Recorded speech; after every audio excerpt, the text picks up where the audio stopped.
आज लोग हम लोग स्टार्ट करेंगे बायोडायवर्सिटी यानी जैव विविधता। ठीक है, बहुत महत्वपूर्ण है ये वाला चैप्टर, अच्छे से समझना है सबको, इसमें से प्रश्न आते ही आते हैं। ठीक है, चाहे कोई सा भी एग्जाम हो, कुछ नहीं पूछ लिया जाएगा तो यही पूछ लिया जाएगा कि ये नेशनल पार्क कहाँ पर स्थित है, आपको याद होना चाहिए। ठीक है, कुछ हॉटस्पॉट वगैरह होते हैं, बायोस्फीयर रिजर्व होते हैं, सेंचुरी होती है, उन सब के बारे में पूछ लिया जाता है। तो अच्छे से समझना कौन कौन से प्रोजेक्ट हैं, किस एनिमल के संरक्षण के लिए कौन कौन से प्रोजेक्ट कब चलाएगा, इसकी डेट भी पूछ ली जाती है, तो नोट करते आना। ठीक है, कुछ जो चीज मैं एक्स्ट्रा लिखूं उसको आप लोग नोट करते आना। आज तो जनरल इंट्रोडक्शन क्लास है जिसमें हमको बताएंगे कि हम क्या क्या पढ़ेंगे इसके अंतर्गत। उसके बाद कल से एक एक टॉपिक, जैसे मान लो नेशनल पार्क है तो कल से एक टॉपिक नेशनल पार्क का रहेगा। जितने भी नेशनल पार्क है इंडिया में और हमारे मध्य प्रदेश में जो महत्वपूर्ण है वो सारे पढ़ेंगे। फिर ऐसी सेंचुरी, बायोस्फीयर रिजर्व। ठीक है, चलो स्टार्ट करते हैं। क्या? जैव विविधता। अब जैव विविधता क्या होता है बताओ, किसको पता है कि जैव विविधता क्या है? बायोडायवर्सिटी, इंग्लिश में बोलते हैं इसको बायोडायवर्सिटी। बायोडायवर्सिटी, हाँ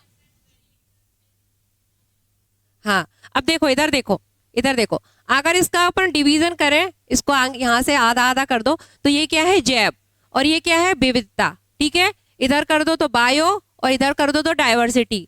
ठीक है, यानी कि इससे क्या हुआ? जीवों की। ठीक है, और विविधता मतलब क्या होता है? विविधता कि हमारी पृथ्वी पर अगर हम देखें तो बहुत सारे जीव जो हैं वो अलग अलग स्पीसीज के। आप देखो कि अगर देखो कुत्ता है तो कुत्ते की भी क्या है? कई सारी प्रजातियां मिलती हैं। मनुष्य है, मनुष्य हम यहाँ ऐसे हैं, दूसरी कंट्री में जाओगे तो मनुष्य अलग तरीके के दिखेंगे। तो यानी कि सबकी विविधता है इस पृथ्वी पर। तो जीवों की पाई जाने वाली जो विविधता है उसे हम क्या बोलते हैं? जैव विविधता। अगर हम देखें तो हमारी पृथ्वी से जो सूक्ष्म जीव होते हैं ना, माइक्रो ऑर्गेनिज्म, यानी कि एक कोश की जीव, क्या होते हैं? यूनिसेलुलर। यूनिसेलुलर से लेके मल्टी सेलुलर तक प्रेजेंट है। ठीक है, यानी कि एक कोशिकीय जीव से लेकर बहुकोशिकीय जीव तक हमारी पृथ्वी पर प्रेजेंट है और इनकी क्या है? विविधता है। ठीक है, बहुत सारी स्पीसीज है इनकी। ठीक है, हमको यही देखना है।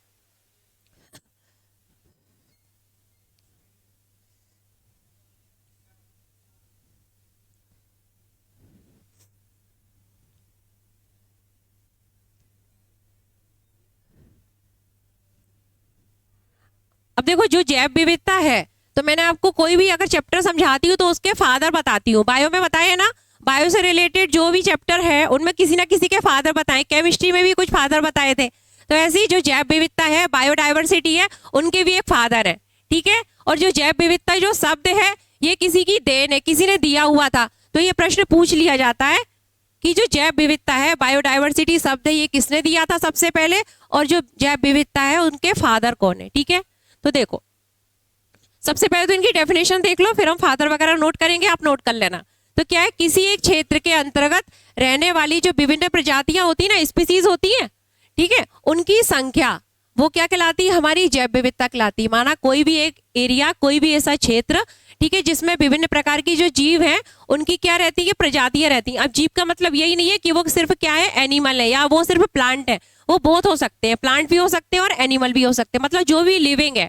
ठीक है, तो किसी क्षेत्र में पाए जाने वाले जो ऑल लिविंग थिंग है, चाहे वो प्लांट हो चाहे एनिमल हो, ठीक है, उनकी जो संख्या होती है वो क्या कहलाती है? जो उसकी बहुतायता को दर्शाती है, मतलब बहुत सारी उनकी वैरायटी है उनको दर्शाती है, वो क्या कहलाती है?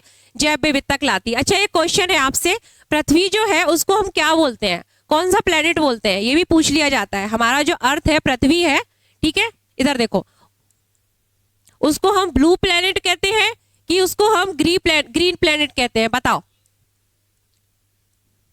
और रीजन भी दोगे आप लोग क्यों कहते हैं हमारी पृथ्वी को हम ब्लू प्लेनेट बोलते हैं कि ग्रीन प्लेनेट बोलते हैं? आप लोग भी तो उसका वो रीजन बताएंगे, बताओ। हाँ हाँ, पृथ्वी को ब्लू प्लेनेट बोलते हैं क्योंकि पृथ्वी पर पानी है अधिकांश भाग में, लेकिन पृथ्वी को हम ग्रीन प्लेनेट भी बोलते हैं। ग्रीन प्लेनेट क्यों बोलते हैं? पृथ्वी पर क्या है? जैव विविधता बहुत है, जीवों की विविधता है, ठीक है, इसलिए उसको क्या बोलते हैं? ग्रीन प्लेनेट भी बोलते हैं। हाँ, ठीक है, इधर देखो, याद कर लो, ये मैंने इसलिए बोला था, ब्लू प्लेनेट का तो सबको पता है, लेकिन ग्रीन प्लेनेट किसके लिए बोलते हैं? पृथ्वी पर जो जैव विविधता है ना, जीवों की विविधता, बायोडायवर्सिटी है, तो बायोडायवर्सिटी के कारण ही हम पृथ्वी को क्या बोलते हैं? ग्रीन प्लेनेट भी बोलते हैं। ठीक है, अगर कहीं ऑप्शन आता है, पृथ्वी को हम कहते हैं ग्रीन प्लेनेट, ब्लू प्लेनेट, ठीक है, ए बी में से कोई नहीं, उपरोक्त में से दोनों, तो हम क्या लगाएंगे? उपरोक्त में से दोनों। ठीक है, अगर दोनों ऑप्शन में है तो ठीक, जैव विविधता की दृष्टि से पृथ्वी को क्या बोलते हैं? Green planet. और पृथ्वी पर पानी पाया जाता है 71% है ना, तो इस कारण उसको हम क्या बोलते हैं? Blue planet. ठीक है, क्योंकि अगर हम पृथ्वी को देखेंगे अंतरिक्ष से तो वो कैसी दिखाई देती? नीली। आप लोगों ने ग्लोब देखा है? ग्लोब देखा है? ग्लोब ग्लोब नहीं देखा? किसने नहीं देखा? खरीद के लाना और देखना। नहीं देखना, खरीद नहीं देखना ना, तो मोबाइल में देख लेना। ठीक है, डाला रहता है इमेज वगैरह, तो वो कैसा दिखाई देता है? ब्लू दिखाई देता है ना। ठीक है,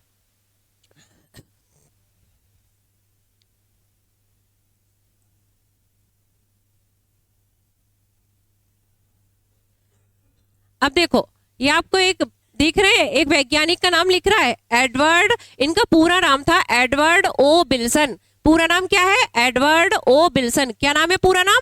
एडवर्ड ओ बिल्सन। यहाँ ओ बीच में नहीं लिखा है। पूरा नाम क्या है? एडवर्ड ओ बिल्सन। ठीक है, ओ और है, मैं लिख दे रही, एडवर्ड ओ बिल्सन। ठीक है, हाँ। अब ये जो थे साइंटिस्ट थे, इनको हम क्या बोलते हैं? फादर बोलते हैं। क्या बोलते हैं? फादर। Father of biodiversity. इनका नाम अच्छे से याद रख लेना। ठीक है, रटी लेना। हाँ, एडवर्ड ओ जो बिल्सन है, इनको हम क्या बोलते हैं? Father of biodiversity. क्या बोलते हैं? फादर ऑफ,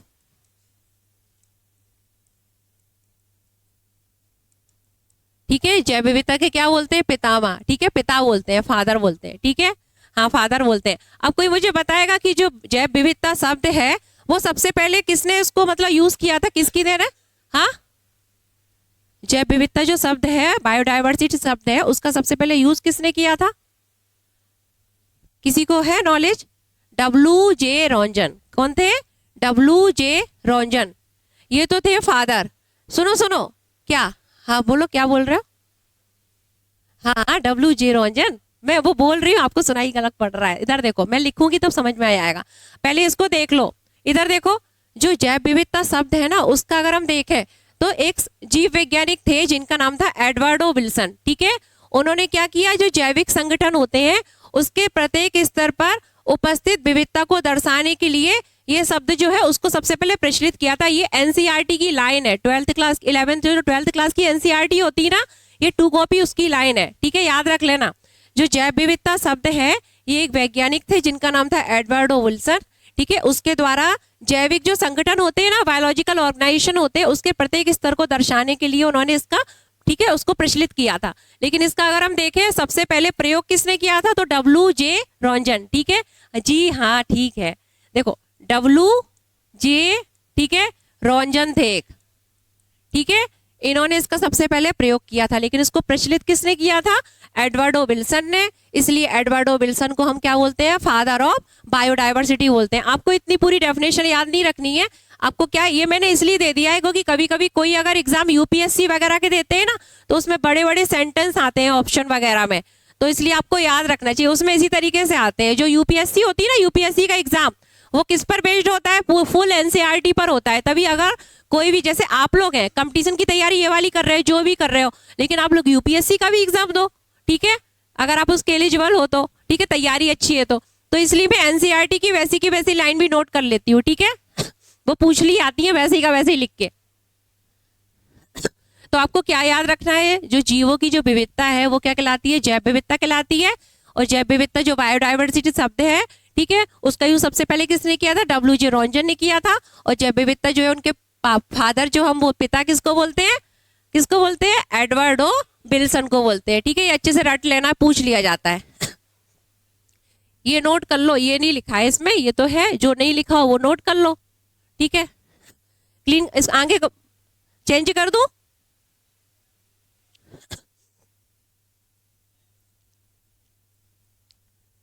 अब देखो, अगर हम देखें तो जैव विविधता जो है ना, बायोडाइवर्सिटी है।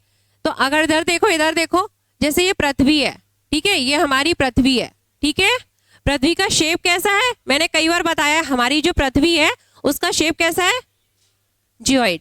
जियोइड, जियोइड बोला जाता है। जियोइड ये होता है, जियोइड। ठीक है, अब देखो ये क्या है? उसका इक्वेटर। क्या है ये? इक्वेटर। और ये क्या है? उसके पोल। क्या है ये? पोल। ये क्या है? साउथ, दक्षिणी ध्रुव। और ये क्या है? नॉर्थ पोल, यानी इसको क्या बोलते हैं? उत्तरी ध्रुव। कौन सा बोलते हैं? उत्तरी ध्रुव। ये दक्षिणी ध्रुव। और ये क्या है? भूमध्य रेखा, इक्वेटर। ठीक है, 0 डिग्री। अब सबसे ज्यादा जो बायोडायवर्सिटी है आप लोग बताएंगे कहाँ होगी, ऊपर की साइड होगी, नीचे की साइड होगी, कि इधर बीच की साइड होगी, कहाँ होगी? नीचे की साइड होगी। बताओ कहाँ होगी सबसे ज्यादा जैव विविधता, मतलब जीव जो है उनकी कहाँ पे? हाँ, ये जो है ना, ये ऊपर जैसे जैसे हम जाते जाते हैं हमारी जो जैव विविधता है, बायोडायवर्सिटी है, वो कैसी होती आती है? कम होती आती है। ये मैं बता समझाने के लिए बनाया है, ठीक है? ऐसा नहीं है कि इधर नहीं होगी, ये समझाने के लिए है। जैसे आप ऊपर जाते जाएंगे ना, ऊपर देखो ये पतला हो रहा है, ठीक है? ऊपर जाने पर बायोडायवर्सिटी कम होती जाती है, ऐसी नीचे की ओर जाएंगे तो जैव विविधता बायोडायवर्सिटी है वो क्या होगी? कम होती जाएगी। ये प्रश्न कई बार पूछ लिया गया है कि ध्रुवों की ओर जाने पर, पोल की ओर जाने पर जो बायोडायवर्सिटी है वो क्या होती आती है? कम होती आती है, ठीक है? ये ऊपर जाए और इधर नीचे की ओर जाए तो बायोडायवर्सिटी है, जैव विविधता है, वो क्या होती आएगी? कम। आपका सही था, लेकिन मैं तो पूरा बता रही हूँ ना, ठीक? हाँ हाँ ठीक है, आपका तो ठीक था आंसर, ठीक है? याद रखना, ठीक है? अगर हम पोल की ओर जाते हैं, ऐसा प्रश्न आता है कि अगर भूमध्य रेखा इक्वेटर से पोल की ओर जाएंगे दोनों साइड में, तो जो हमारी बायोडायवर्सिटी है, जैव विविधता है, वो क्या होगी? क्रमशः कम होती जाएगी, ठीक है? क्या कुछ बोल रहे हो? नहीं, ठीक है। अब देखो इधर अगर हम भारत की बात करें, क्योंकि हम कहाँ रहते हैं? भारत में रहते हैं, तो हमारे प्रश्न भी भारत से रिलेटेड ही आएंगे। तो आपको याद रखना है, एक आपने सुना होगा शांत घाटी, सुना है? साइलेंट वैली, हाँ, कहाँ पर है ये केरल में है, ठीक है? याद रख लेना। तो सबसे ज्यादा अगर हम देखें बायोडायवर्सिटी भारत में कहाँ पर है? यहीं पर है, ठीक है? साइलेंट वैली जो है केरल में है, वहां पर सबसे ज्यादा क्या है? जैव विविधता है। हेलो, इधर आपसे बोल रही हूँ, कहाँ खो गई थी? साइलेंट वैली चले गए थे क्या? ठीक है, तो भारत में अगर हम देखें तो सबसे ज्यादा बायोडायवर्सिटी कहाँ पर है? साइलेंट वैली, यानी कि केरल में। अच्छा, कोई मुझे बताएगा इसको साइलेंट वैली क्यों बोलते हैं, शांत घाटी क्यों बोलते हैं? इसका नाम शांत घाटी क्यों पड़ा, बताओ? कैसी शांति होगी बताओ? नहीं पता? बताओ। झिंगुर के बारे में सुना है आप लोगों ने? यहाँ पे वो नहीं पाए जाते, इसलिए रात में भी बढ़िया शांति रहती है, इसलिए इसको बोलते हैं शांत घाटी। यहाँ झिंगुर नहीं पाए जाते।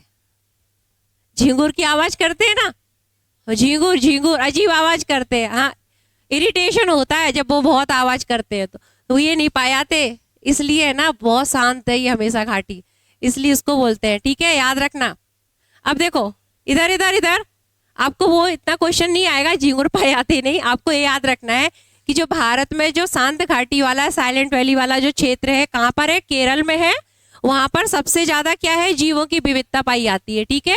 जैव विविधता बायोडायवर्सिटी पाई जाती है, याद रखना है, कई बार पूछ लिया गया है। अगर हम विश्व का देखें, वर्ल्ड में देखें, तो वर्ल्ड में सबसे ज्यादा बायोडायवर्सिटी कहाँ पाई जाती है? ब्राजील। कहाँ पाई जाती है? ब्राजील में, ठीक है? याद रखना, ठीक है? हाँ, तो याद रखो ना, ब्राजील बोल, ठीक है? इधर देखो, इधर ये हो गया, आगे बढ़ू, ये नोट कर लो जो मैंने प्रश्न बताया था आपको, ये फिर मिलेगा नहीं उसमें, कि जैव विविधता सबसे ज्यादा ध्रुवों पर जाने पर क्या? कम होती जाती है, और इक्वेटर की साइड में जाने पर क्या? बढ़ती जाती है, ठीक है? आगे बढ़ू, चेंज कर दूं स्लाइड को, ठीक है? करो, नोट कर लो।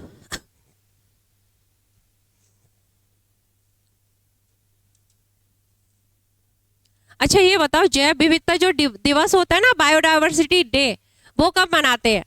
जैव विविधता दिवस कब मनाया जाता है? हेलो हेलो, जैव विविधता दिवस कब मनाते हैं बताओ? हाँ, बायोडायवर्सिटी डे कब मनाते हैं? ऑप्शन क्या, बताओ ना, ऑप्शन में क्या है? ऑप्शन दूं?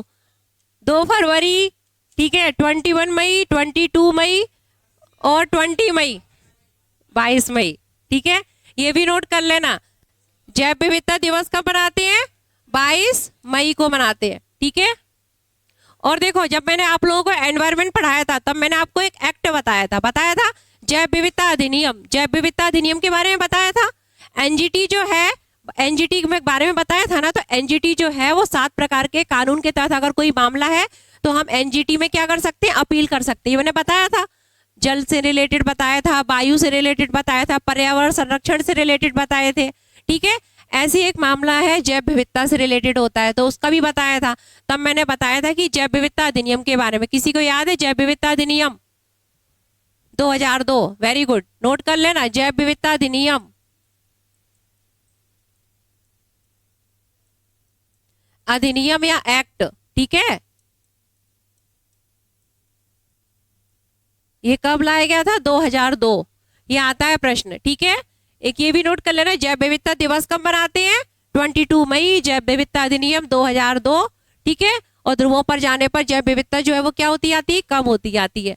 अगर हम देखें भारत में सर्वाधिक जैव विविधता कहाँ पाई जाती है? साइलेंट वैली में। और अगर विश्व में देखें तो ब्राजील, ये देश का नाम ऐसे आता है, ठीक है। आगे चले,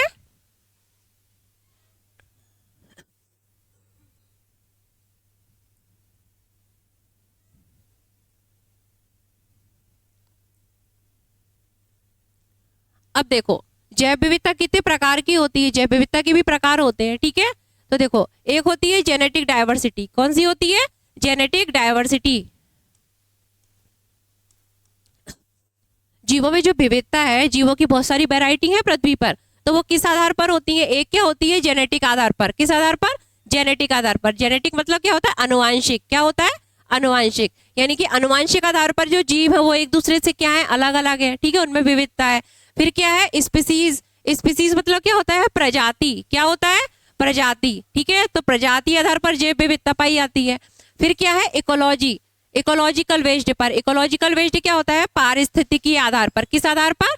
पारिस्थितिकी आधार पर। अब देखो, जेनेटिक बेस पर जब डायवर्सिटी होगी तो उसमें क्या होगा? लोगों की जो जीन होंगे ना, लोगों का जो जीन होता है, जीन के आधार पर, ठीक है, विविधता पाई आएगी। किस आधार पर विविधता पाई आएगी? जो जेनेटिक डायवर्सिटी होती है उसमें जीन के आधार पर विविधता पाई जाती है। किस आधार पर विविधता पाई जाती है? जीन आधार पर। जो अलग अलग वैरायटी होंगी, ठीक है, एनिमल की, उनमें किस आधार पर विविधता होगी? जीन आधार पर, ठीक है। अगर हम देखें जो हमारी स्पीसीज बायोडायवर्सिटी यानी प्रजातीय जैव विविधता, उसमें किस आधार पर लोगों में मतलब जीवों में विविधता पाई आएगी? प्रजाति आधार पर। किस आधार पर पाई जाती है? प्रजाति आधार पर, ठीक है। इसको बोलते हैं स्पीसीज बेस पर, ठीक, प्रजाति आधार पर विविधता पाई जाती है लोगों में। बेटा बाहर चले जाओ क्लास से, ठीक। एंड लास्ट क्या है? पारिस्थितिकी जैव विविधता। इसमें जो जीवों में विविधता पाई जाती है वो किस आधार पर होती है? इकोलॉजिकल वेज पर, यानी कि ठीक है, वो इकोसिस्टम वहां का कैसा है उस आधार पर, वहां पे कैसे जीव निवास करते हैं उनके आधार पर विविधता पाई जाती है, ठीक है।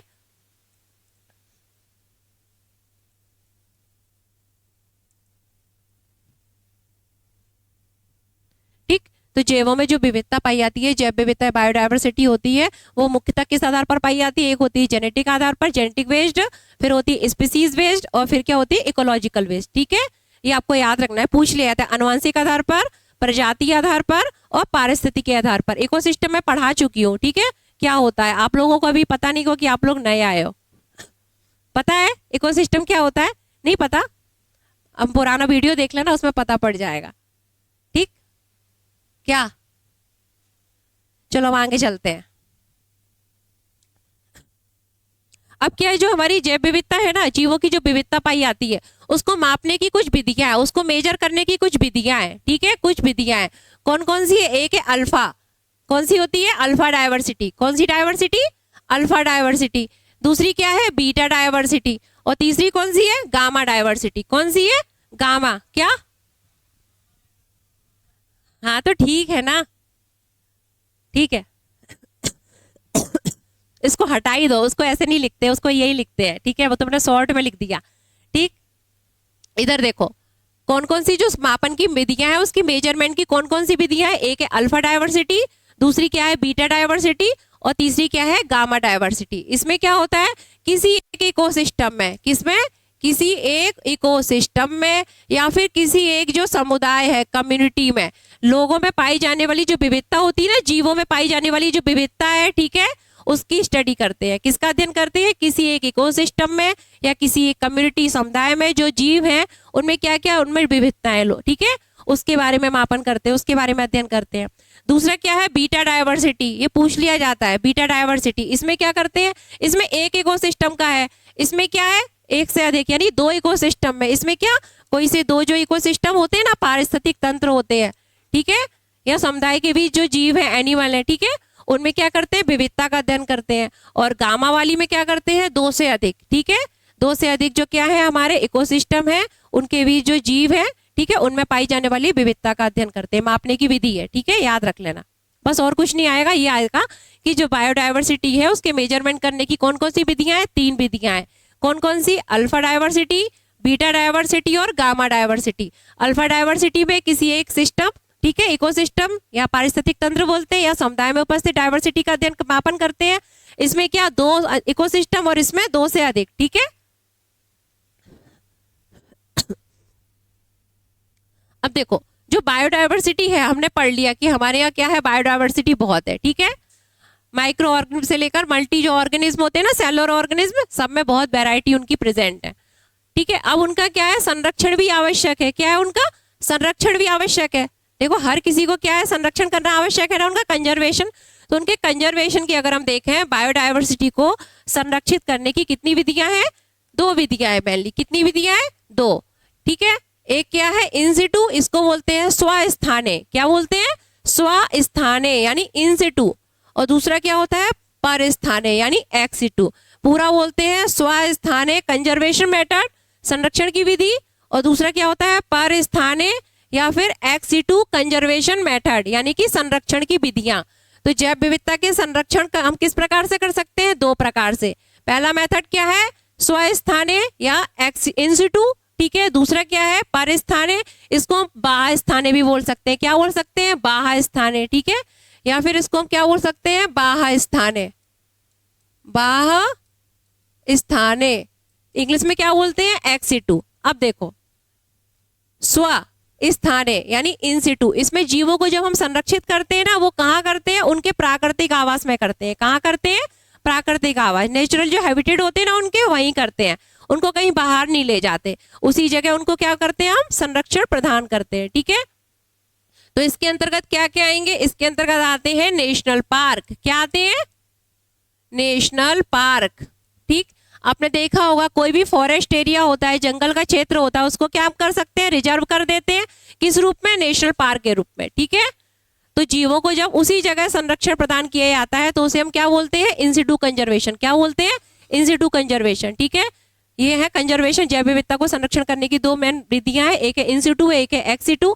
इन सिटू को बोलते हैं स्वस्थाने, एक्स सिटू को बोलते हैं परस्थाने या बाह्य स्थाने। इन सिटू में जीवों को क्या, जो प्रजातियां होती हैं, चाहे वो प्लांट हो चाहे वो एनिमल हो, बोथ, ठीक है, जो लिविंग है, उनको संरक्षण कहाँ प्रदान किया जाता है, जिस जगह वो रहते हैं, उनकी नेचुरल जगह, ठीक है। और जो एक्स सिटू कंजर्वेशन है, इसमें क्या करते हैं, जीवों को किसी दूसरी जगह ले जाते हैं बाहर, उनकी प्राकृतिक जगह से, प्राकृतिक जो बास स्थान होता है जहां वो रहते हैं, प्राकृतिक हैबिट से, ठीक है, हैबिटेट से बाहर ले जाते हैं, उनको संरक्षण प्रदान करते हैं। अब देखो इन सिटू के अंतर्गत क्या क्या हमको पढ़ना है, नेशनल पार्क। क्या पढ़ने हैं, नेशनल पार्क। ये पूछ लिया जाता है इन सिटू कंजर्वेशन के अंतर्गत। नेशनल पार्क जो है, जो वो किसके अंतर्गत आता है, इन सिटू के अंतर्गत कि एक्स सिटू के अंतर्गत। तो याद रखना है आपको, इन सिटू में किसके बारे में पढ़ना है, नेशनल पार्क के बारे में, ठीक है, नोट कर लो ये। और किसके बारे में पढ़ना है, सेंचुरी, इसको बोलते हैं राष्ट्रीय उद्यान। क्या बोलते हैं इसको, राष्ट्रीय उद्यान, ठीक है। चलो मैं अच्छा अच्छा लिख दे रही हूं आज थोड़ा। इनको बोलते हैं अभयारण्य। क्या बोलते हैं, अभयारण्य, ठीक है। फिर क्या होता है, बायोस्फीयर रिजर्व। क्या होते हैं, बायोस्फीयर रिजर्व।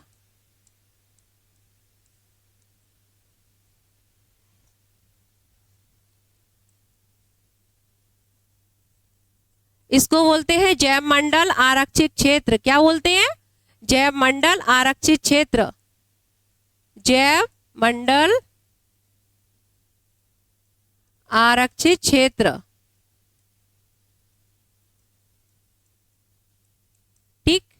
और क्या क्या हो सकते हैं बताओ, ये तो आप लोगों ने सुने होंगे नेशनल पार्क के बारे में, सेंचुरी अभयारण्य के बारे में भी सुना होगा, बायोस्फीयर रिजर्व के बारे में भी सुना होगा। और क्या क्या हो सकते हैं बताओ, आपने सुना है कि कोई भी क्या होता है, आप लोग जाओ कि आदिवासी वगैरह लोग जो होते हैं, ठीक है, जो जंगलों में रहते हैं, वो क्या करते हैं, कोई भी उनका एक ऐसा क्षेत्र होता है, वो क्या धार्मिक दृष्टि से भी होता है, वहां पर क्या है, एनिमल वगैरह भी रहते हैं, पेड़ पौधे भी होते हैं, और वो क्या उनका मान लेते हैं कि उस जगह उनके क्या है, कोई देवता निवास करते हैं, ठीक है।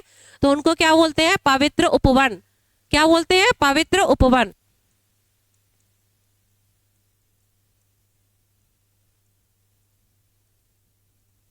उसको देख लेना, ठीक है, या फिर बाद में बता दूंगी, ठीक है।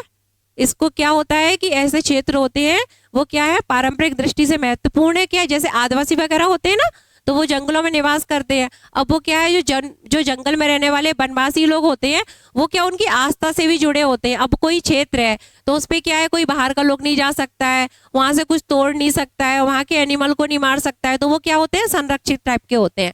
उनको क्या बोलते हैं? पवित्र उपवन। क्या बोलते हैं? पवित्र उपवन, ठीक है। धार्मिक दृष्टि से भी होते हैं और साथ साथ क्या है, संरक्षण भी प्रदान होता है। वहां पे जो जीव वगैरह होते हैं, ठीक है, प्लांट वगैरह रहते हैं, ठीक। तो इसके अंतर्गत क्या आएंगे? National park, sanctuary, biosphere reserve, पवित्र उपवन वगैरह, ठीक है।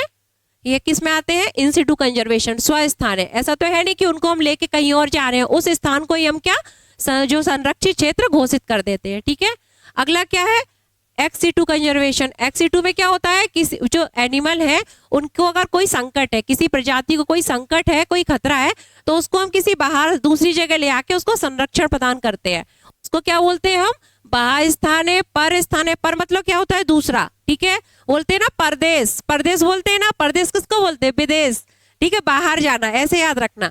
तो पर स्थान है उसको क्या बोलते हैं? बाह्य स्थान भी बोलते हैं। इंग्लिश में क्या बोलते हैं? Ex situ. क्या बोलते हैं? एक्स सिटू कंजर्वेशन, ठीक है। ये हो गया, नोट कर लिया, क्योंकि मुझे इसका लिखना है। अब ये हो गया क्या आप लोगों का? ठीक है, ये एक एक करके अच्छे से बाद में पढ़ेंगे, ठीक है। अब देखो ये क्या है? Ex situ conservation. अब इसकी भी आती है विधियां कि ये कौन सी विधि एक्स सिटू के अंतर्गत आती है, कौन सी इन सिटू के अंतर्गत आती है। अब एक्स सिटू में क्या है कि जीवों को मैंने क्या बताया, उनको उनकी जो नेचुरल जगह है, प्राकृतिक बास है, उससे ले आकर कहीं दूसरी जगह उनको संरक्षण प्रदान किया जाता है, जो संकट में स्पीसीज होती है, ठीक है, खतरे में है। तो देखो इसकी कुछ विधियां हैं। हाँ बेटा बताओ आप, एक्स सिटू कंजर्वेशन के अंतर्गत। हाँ तो क्यों करते हो? बात करनी है तो बाहर जाओ, ठीक है, बस बाहर जाओ। आप लोगों ने सुना होगा कि उसके बारे में सुना है आप लोगों ने, चिड़ियाघर, जू के बारे में सुना है? कौन कौन गए हैं चिड़ियाघर? बताओ, जू कौन कौन गया है आप लोग? वहां पे क्या होता है बताओ जरा? जू में क्या होता है? जानवर होते हैं। हाँ क्या? चलो ठीक है, बस। तो देखो इसके अंतर्गत आते हैं जू। क्या आते हैं? जू, चिड़ियाघर। वहां पे क्या है, एनिमल को रखा जाता है, उनको संरक्षण प्रदान किया जाता है। लेकिन वो जंगल तो नहीं है ना, हम क्या करते हैं, जंगल के जो एनिमल जानवर है उनको लाकर उनको संरक्षित प्रदान करते हैं। तो वो किसके अंतर्गत आता है? एक्स सिटू कंजर्वेशन की एक विधि है। क्या? जू, चिड़ियाघर, ठीक है। इसके अलावा क्या होते हैं? Botanical garden. बॉटेनिकल गार्डन वो होते हैं, बॉटनी से रिलेटेड क्या प्लांट होंगे, जहां पर जो पेड़ पौधे हैं उनकी कुछ स्पीसीज को संरक्षण प्रदान किया जाता है, ठीक है। वनस्पति गार्डन बोलते हैं, ठीक है। बॉटेनिकल गार्डन क्या होते हैं? बॉटेनिकल गार्डन, देख लेना गूगल पर कहाँ है, ठीक। उसके बाद और क्या होते हैं? Zoological park. क्या होते हैं? जूलॉजिकल पार्क, ठीक है, या जूलॉजिकल गार्डन भी बोल सकते हैं।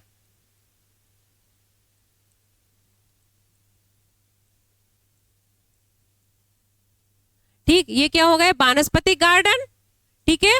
ये क्या हो गए? जो जंतु से संबंधित है वो क्या हो गए? जूलॉजिकल गार्डन, ठीक है। यहाँ पर किसको रखा जाएगा? प्लांट को रखा जाएगा, प्लांट की स्पीसीज। यहाँ कौन होगी? एनिमल की स्पीसीज, ठीक है। इसके अलावा और कौन कौन हो सकते हैं बताओ जरा? आप लोगों ने सीड बैंक के बारे में सुना है? सीड बैंक, जीन बैंक, नहीं सुना? सुना है? हाँ, तो इस एक और विधि क्या है? Seed bank. क्या है? सीड बैंक, ठीक है, हाँ, ठीक है। इसके अलावा और भी है क्या? जीन बैंक, जीन का बैंक, जो जीन होते हैं ना, हाँ जीन, ठीक है, जीन बैंक, ठीक है। आपने एक सुनी है प्रोसेस का नाम टिश्यू कल्चर, सुना है टिश्यू कल्चर का नाम? ऊतक संवर्धन। पिसीकल्चर मछली पालन होता है, टिश्यू कल्चर होता है ऊतक संवर्धन। उसमें क्या करते हैं कि एक जो टिश्यू होता है, सेल, उसका कल्चर करते हैं, फिर उससे पूरा का पूरा क्या हम एनिमल या प्लांट बना लेते हैं, ठीक है। टिश्यू कल्चर, प्लांट बना लेते हैं, ठीक है, टिश्यू कल्चर टेक्निक। इसको बोलते हैं ऊतक संवर्धन। क्या बोलते हैं?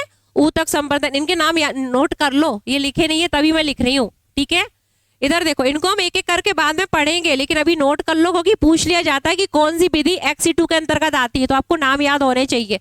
ये पूछ लेंगे, ऑप्शन में दे देंगे ये XC2 में है कि INC2 में है, तो याद रखना। जू, चिड़ियाघर, ये किस में आएंगे? XC2 में। बॉटेनिकल गार्डन XC2 के अंतर्गत आता है।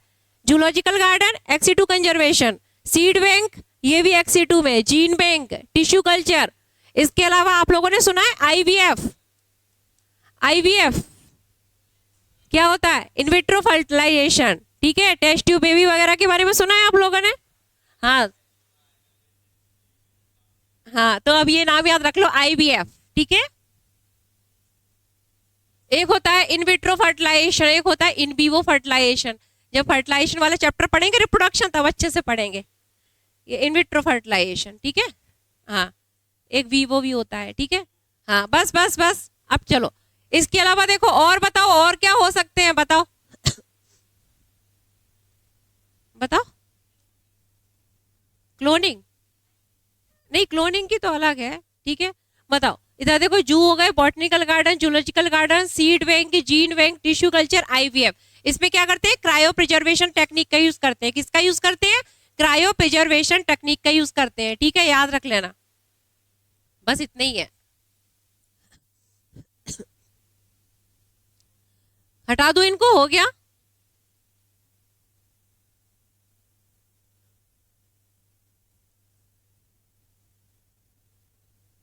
अब देखो, हमारी बायोडायवर्सिटी क्या है? वो नष्ट हो रही है, उसको क्षति हो रही है, जीवों की जो संख्या है उसमें कमी आई है। आपने सुना होगा कि कोई सी जो प्रजाति है एनिमल की, वो कभी थी, लेकिन वर्तमान में क्या है? आज नहीं है, ठीक है ना। तो क्यों कमी आई है? उसके कुछ कारण है, तो वो कारण हमको दिखाई के मैं क्या पढ़ा रही हूँ अभी, जैव विविधता। तो जैव विविधता की जो क्षति है, ठीक है, उसके क्या क्या कारण है, ठीक है। जीवों की जो संख्या है उसमें लगातार क्या हो रही है? कमी हो रही है, तो उसके क्या क्या कारण है वो हमको देखना है, ठीक है। तो देखो क्या है सबसे पहला कारण, इधर देखो, आवासीय क्षति और विखंडन। आवासीय क्षति क्या? उनके जो आवास है, ठीक है, जहां वो रहते थे, उनकी क्या, उनकी क्षति हो रही है, ठीक है, वो क्या है? खत्म हो रहे हैं, ठीक है। हाँ, उनका विखंडन, वो टुकड़ों में डिवाइड हो रहे हैं। अब इसका देखो, इसका एग्जाम्पल बताऊं आपको। आप लोगों ने सुना होगा कि अगर हम क्या है, इंडस्ट्रियलाइजेशन हो रहा है, सिविलाइजेशन हो रहा है, नगरीकरण हो रहा है, तो उससे क्या हम कर रहे हैं? जंगलों को काट रहे हैं।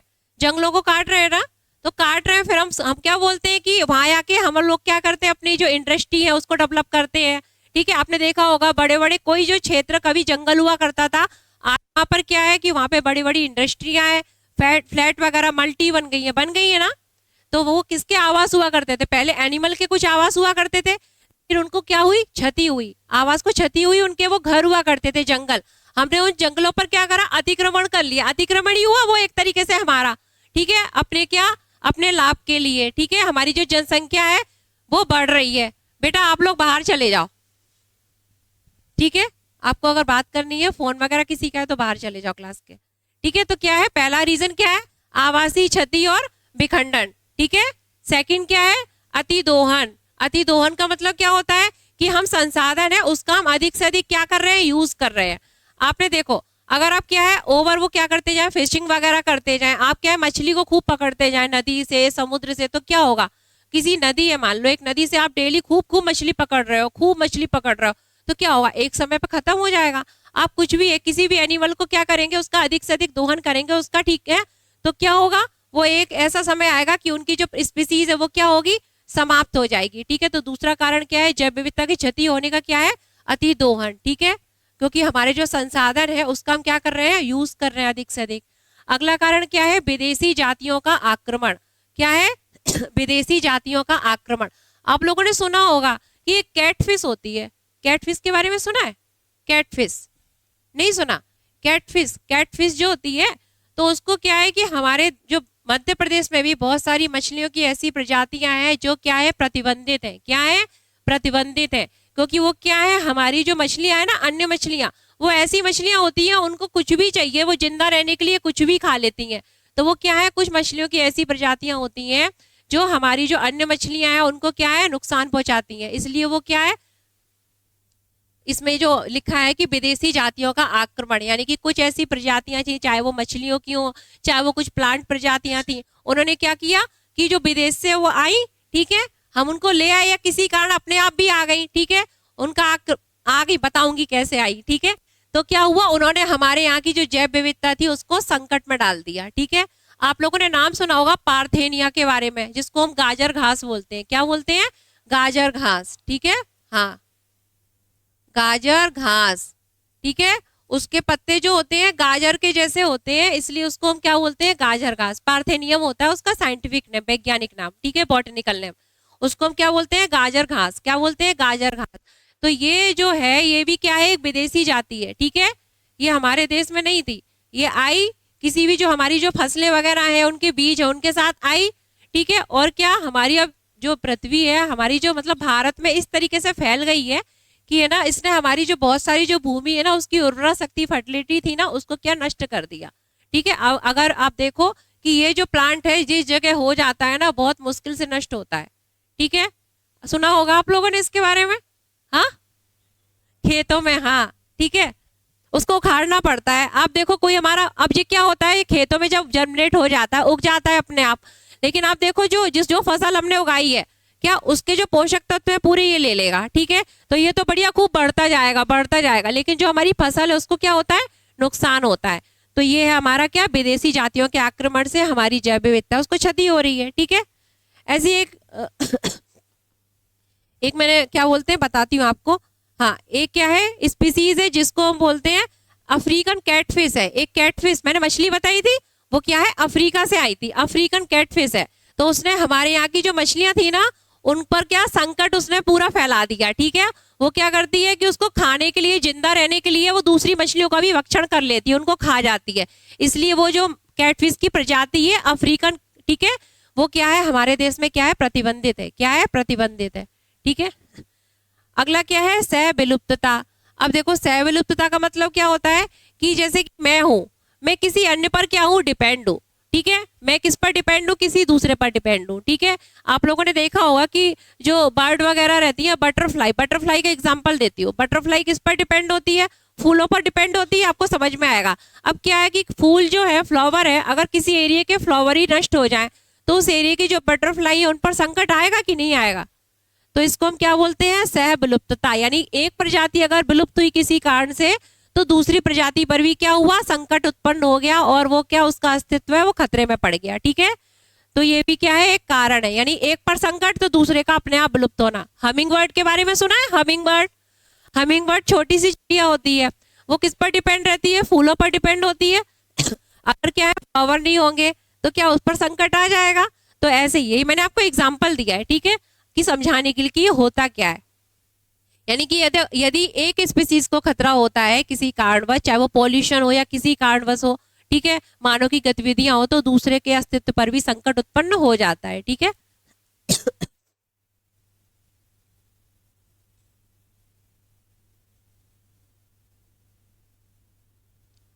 इसके अलावा और कौन कौन से हैं?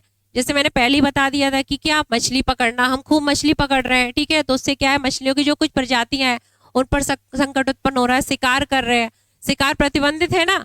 आप जंगल में जाएंगे और जंगल में शेर का शिकार करोगे तो हमें तो करना है। पहले शिकार प्रतिबंधित नहीं था ना राजा महाराजाओं के टाइम में, ठीक है, क्योंकि वो बहुत सारी उनकी संख्या हुआ करती थी। लेकिन आजकल क्या है, शिकार प्रतिबंधित है। आप अगर शिकार करो आपको ही पकड़ के ले जाएंगे, ठीक है। तो वो ऐसा क्यों कानून बनाए गए? क्योंकि हमको क्या है, इनको जो है, जो हमारे जीव है उनको क्या है, संरक्षण प्रदान करना है, ठीक है। क्योंकि शिकार करने से, मछली को पकड़ने से, जानवरों को पकड़ने से, मारने से क्या उनके अस्तित्व पर संकट उत्पन्न हो रहा है, ठीक है, जिससे जैव विविधता जो है वो संकट में पड़ रही है। अगला क्या है? ग्लोबल वार्मिंग, यानी कि वैश्विक तापन। इसको हम क्या बोलते हैं? Global warming. क्या बोलते हैं? Global warming. अब ग्लोबल वार्मिंग से भी आप कहेंगे ग्लोबल वार्मिंग से कैसे खतरा उत्पन्न हो रहा है? तो ग्लोबल वार्मिंग जो है वैश्विक संकट, उससे तापन, उससे भी क्या है, जीवों की जो विविधता उस पर संकट उत्पन्न हो रहा है। क्यों उत्पन्न हो रहा है? ग्लेशियर पिघल रहे हैं, ग्लेशियर पिघल रहे हैं, तो उस जगह जो एनिमल रहा करते थे उनके अस्तित्व को खतरा उत्पन्न हुआ, ठीक है, जो ठंडे जगह में रहा करते थे। प्लस ग्लेशियर पिघले, ग्लेशियर पिघले तो क्या हुआ? समुद्र का जल स्तर बढ़ेगा, समुद्र का जल स्तर बढ़ेगा तो क्या होगा? आसपास के जो जीव होंगे, ठीक है, समुद्र जो होंगे उनका जल स्तर बढ़ेगा, तो आसपास जो तट के इलाके हैं, ठीक है, समुद्र के तटीवर्ती इलाके, उन पर भी संकट उत्पन्न हो जाएगा, वहां पर जो जीव है उनके अस्तित्व पर भी खतरा होगा, तो क्या जीवों की विविधता खतरे में आ जाएगी। अगला क्या है, अम्लीय वर्षा। कल मैंने बताया था अम्लीय वर्षा के बारे में, जब क्या है पानी के साथ एसिड सल्फ्यूरिक अम्ल नाइट्रिक अम्ल भी हमारी पृथ्वी पर गिरता है तो उसे हम क्या बोलते हैं, एसिड रेन। क्या बोलते हैं, एसिड रेन। अम्लीय वर्षा, अम्लीय वर्षा से भी खतरा है, क्योंकि क्या अगर मैं अम्ल आपके ऊपर डाल दूं, HCl आपके ऊपर डाल दूं तो क्या होगा बताओ, जल जाओगे ना। हाँ, तो जब अम्ल हमारे बारिश के साथ पृथ्वी पर गिरेगा तो हमारे जो पृथ्वी पर विभिन्न प्रकार की प्लांट स्पीसीज है, ठीक है, उनके अस्तित्व को खतरा होगा। उसके अलावा क्या है, बहुत सारे क्या है, एनिमल है, सूक्ष्म जीव है, माइक्रो ऑर्गेनिज्म है, बैक्टीरिया है, उन पर भी क्या होगा, उनके अस्तित्व पर खतरा उत्पन्न होगा। आप कहेंगे मैडम बैक्टीरिया तो खराब होते हैं, हमें बीमारियां उत्पन्न करते हैं, लेकिन कुछ बैक्टीरिया अच्छे भी होते हैं ना, तो सब जरूरी है। इस पृथ्वी पर बताया था फूड चेन के लिए सब जरूरी है, ठीक है। आप कहो कि मैडम हम ही हम हो, टाइगर तो हो ही नहीं, टाइगर क्या करता है, सबको मारते ही तो है, ठीक है, तो टाइगर भी जरूरी है। स्नेक है ना, स्नेक, सांप भी जरूरी है। आप बोलो मकड़ी तो जाले करती है, ठीक है, स्पाइडर वो भी जरूरी है, अगर वो नहीं होगी तो जो छोटे छोटे जो इंसेक्ट है उनको कौन खाएगा, छिपकली है, छिपकली को कौन खाएगा, यानी कि बायोडाइवर्सिटी जो पूरी है वो क्या है, जरूरी है, ठीक है। इसके अलावा क्या, वन का विनाश, हम क्या कर रहे हैं, अपनी आवश्यकताओं के लिए जंगलों को काट रहे हैं, तो क्या उन जंगलों क्या है, जंगल हमारे लिए तो सिर्फ जंगल है, ठीक है, लेकिन क्या है, जो जंगल है वो बहुत सारे जीवों के क्या है, आवास है, वास स्थान है, ठीक, वहां पर क्या है, बहुत सारी प्रजातियां निवास करती हैं। तो क्या है, जब जंगलों का विनाश हो रहा है तो जीवों की विविधता को भी संकट उत्पन्न हो रहा है। उसके अलावा क्या है, मानव की आबादी वृद्धि सबसे बड़ा कारण है, जनसंख्या वृद्धि, ठीक है, सबसे बड़ा कारण क्या है, जनसंख्या वृद्धि है।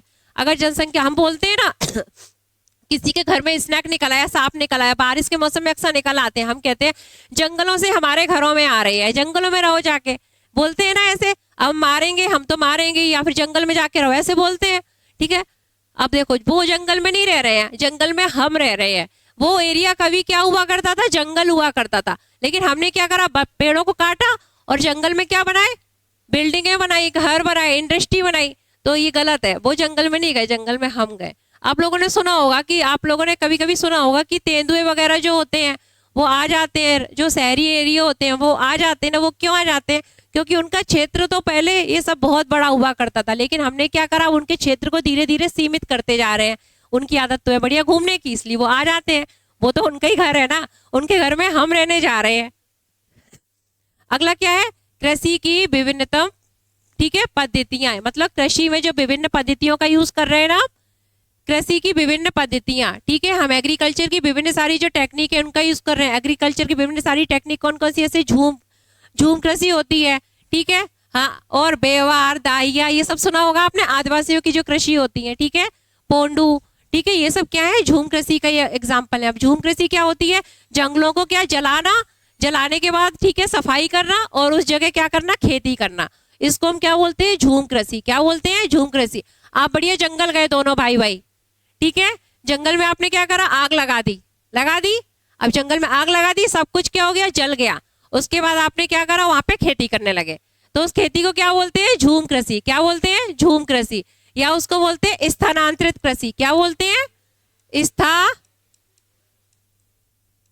स्थानांतरित कृषि, ठीक है, याद रखना, ये भी आ जाता है, ये उसका एक प्रकार है, और जो मैंने अभी बताया वो नाम बताया वो भी प्रकार थे।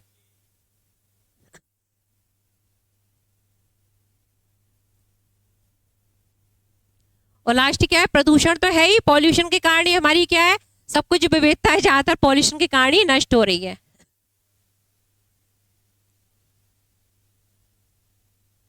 अब देखो, जो जैव विविधता जो है उसको नष्ट होती है, बायोडाइवर्सिटी अगर नष्ट होती है तो उससे क्या क्या होता है, तो किसी क्षेत्र की यदि जैव विविधता जो होती है वो खतरे में होती है, ठीक है, तो क्या होता है, प्लांट जो है उनकी उत्पादकता होगी वो क्या होगी, घटेगी, ठीक है, पादपों की उत्पादकता होगी वो क्या होगी, घटेगी, ठीक है।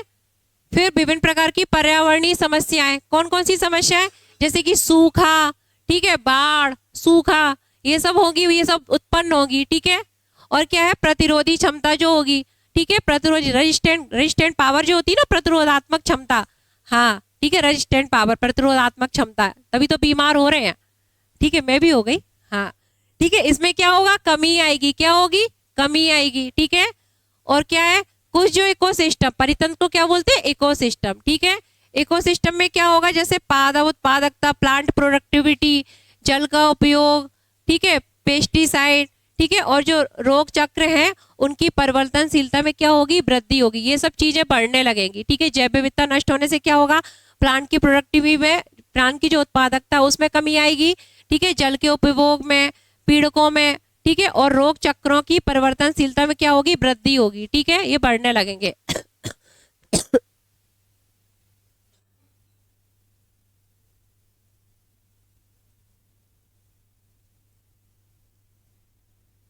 देखो सबसे पहले मैंने आपको बताया था, पहला पॉइंट बताया था आवासीय क्षति और विखंडन। इसमें कुछ इंपोर्टेंट चीजें वो देखना है बस, ठीक है, वो मैंने ऐसे ही समझा दिया था कि क्या होती है। अब देखो जो जीव जंतु है वो क्या है, नष्ट हो रहे हैं यानी विलुप्त हो रहे हैं, ठीक है। उसका प्रमुख कारण क्या है, जो आवास में क्षति होना, उनके जो वास स्थान है उनकी क्षति होना। अब देखो जो उष्णकटिबंधीय वर्षावन होते हैं ना, उष्णकटिबंधीय वर्षावन, उसको क्या बोलते हैं, ट्रॉपिकल रेन फॉरेस्ट, ठीक है। उष्णकटिबंधीय जो वर्षावन होते हैं, ठीक है, उसमें क्षति हो रही है, तो क्षति का क्या है, ये सबसे अच्छा उदाहरण है। मतलब जो हमारी जो आवास है ना, आवास में नष्ट होने का प्रमुख कारण क्या है कि उष्णकटिबंधीय वर्षावन है ना, उनमें क्या हो रही है, क्षति हो रही है, ठीक है, उनको नुकसान हो रहा है। और मैंने बताया था कि अधिकांश जो है जैव विविधता कहाँ पाई जाती है, ये अगर हम नीचे की साइड जाएंगे, ठीक है, इक्वेटर की साइड, तो यहाँ पर क्या है, जैव विविधता पाई जाएगी। अब क्या है, यहाँ पर सबसे ज्यादा वर्षा होती है, ये जो क्षेत्र होता है ना, यहाँ पर ही सबसे ज्यादा वर्षा होती है। अब वर्षा में कमी आएगी तो क्या होगा, जीवों के जो वास स्थल होंगे, आवास स्थल होंगे, उसमें क्षति होगी और जीवों की संख्या में क्या होगी, कमी आएगी, ठीक है। बाकी ये कुछ नहीं है।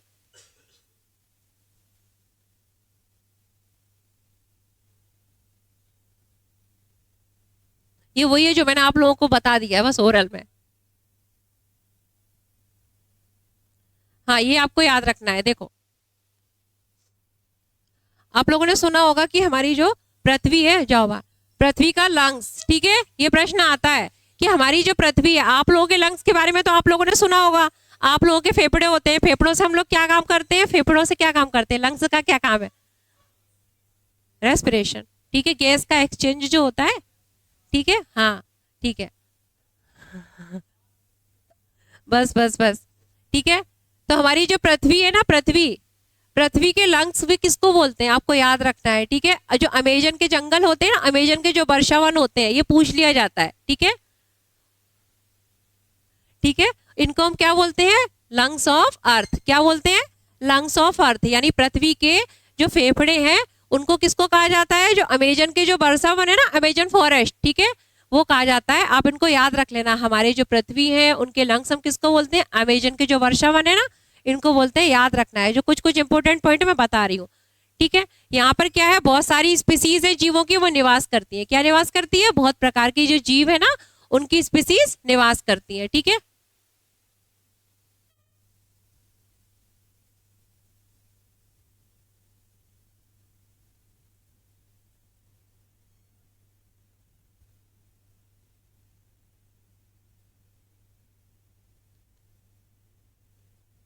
ये पॉइंट भी मैंने बता दिया था आपको, अतिदोहन वाला, ठीक है, बताया तो था भी कि हम क्या कर रहे हैं, अपनी पूर्ति के लिए जो है वो संसाधनों का अधिक से अधिक यूज कर रहे हैं, तो क्या है, उनकी जैव विविधता उसमें कमी आई है, ये वही है अतिदोहन, ठीक है। अब आपको कुछ नाम याद रखने हैं, जैसे कि एक है स्टीलर समुद्री गाय, ठीक है, ये पूछ लिया जाता है, क्या स्टीलर समुद्री गाय, ये कबूतर, इनकी जो स्पीसीज है, हाँ मैंने भी नहीं देखा, आप नाम याद कर लो, ठीक है, वो विलुप्त हो चुके हैं ना, उनकी प्रजातियों का संकट उत्पन्न हो गया है, ठीक है। तो आपको याद रखना है कौन सी, स्टीलर समुद्री गाय और ये कबूतर है, इनकी स्पीसीज जो है उनको क्या संकट उत्पन्न हो गया है, ठीक है, विलुप्ति हो गई है वो पूरी की पूरी,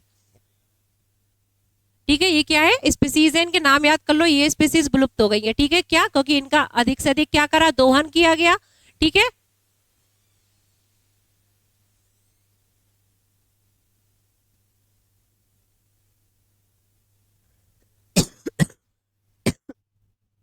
मैंने ये पॉइंट बताया था, विदेशी जातियों का आक्रमण हुआ, बहुत सारी जो विदेशी जाति थी वो हमारे यहाँ आई, और विदेशी जाति का मतलब ये नहीं है कि वो आए कि मुगल आए कि कहीं कोई आए कि अंग्रेज आए, विदेशी जातियों का मतलब है कि विभिन्न प्रकार की जो एनिमल और प्लांट की स्पीसीज आई, उन्होंने क्या करा, हमारे यहाँ के जो प्लांट एनिमल थे उनके अस्तित्व पर संकट उत्पन्न कर दिया। ठीक है, ये देखो, ये मैंने बताया था कि नील नदी है ना, नील नदी, नील नदी कहाँ पे है बताओ, कहाँ पे है नील नदी?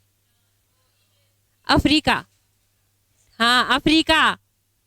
ठीक है, बस बस बस, ठीक है। इधर देखो, तो नील नदी की एक मछली है, इधर देखो, इधर नील नदी की एक मछली है। ठीक है, उस जो मछली है उसने क्या किया, हमारे यहाँ के जो इकोसिस्टम में पाई जाने वाली मछली है ना, उनके अस्तित्व पर संकट उत्पन्न कर दिया है। बस आपको याद रखना है कि एक मछली है नील नदी की, हाँ हाँ, उनको उनको वो क्या करती है, खा जाती है इसलिए। ठीक है,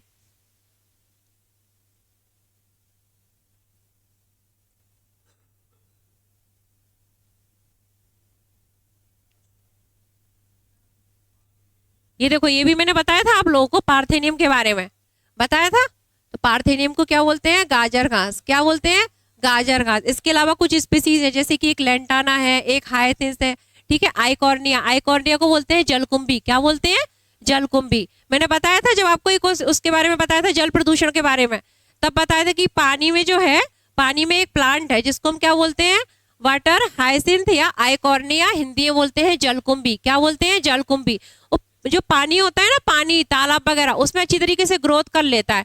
ठीक है, और जो पानी है उसमें अन्य जीवों की वृद्धि जो है वो क्या, रुक जाती है। ठीक है, तो ये कुछ स्पीसीज हैं, आपको नाम याद रखने हैं। ठीक है, इसके अलावा मैंने ये भी बताया था, कैटफिश के बारे में बताया था आप लोगों को।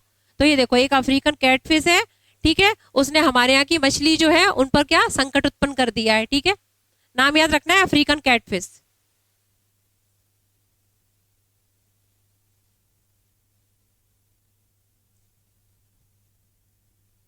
ठीक है, फिर ये लास्ट पॉइंट मैंने बताया था आपको, सैवलुप्ता। सैवलुप्ता क्या होता है, जब एक जाति जो है, दो जातियां जो प्रजाति है एनिमल की, वो एक दूसरे पर क्या होती है, डिपेंड होती हैं, तो उसको हम क्या बोलते हैं, सैवलुप्तता। ठीक है, बस कुछ नहीं है।